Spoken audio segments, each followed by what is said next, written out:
ሰላም ጥበበኛ ልጆች እንኳን ወደ ዋይዝ ኪድስ በሰላም መጣችሁ። ዛሬ አንድ በጣም አስተማሪ የሆነ ተረት ይዤላችሁ መጥቻለሁ። ተረቱም ስለ 3 በሬዎችና ስለ አንድ ተንኮለኛ አንበሳ ነው።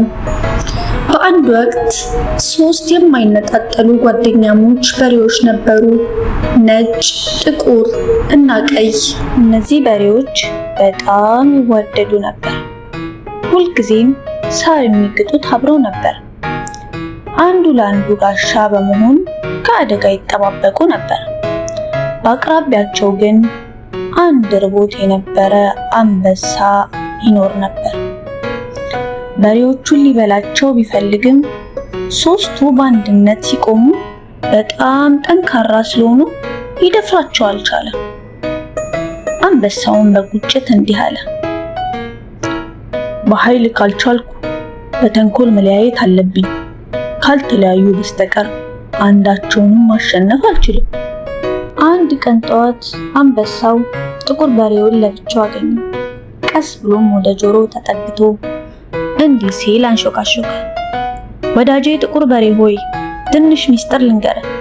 ይህ ነጭ በሬ በጣም ስለሚታይ አዳኞችን ወደ እናንተ ይስባል። እሱ ባይኖር እናንተ በሰላም ትኖሩ ነበር። ጥቁሩ በሬም ምንድነው የምትለው? ነጩ በሬማ የልብ ጓደኛችን ነው። አንበሳው አስከትሎ አውቃለሁ፣ እሱ ባይኖር ለእናንተ የሚተርፈው ሳር ይበዛ ነበር። ለምን ብቻውን እንዲቅጣት ታደርጉት?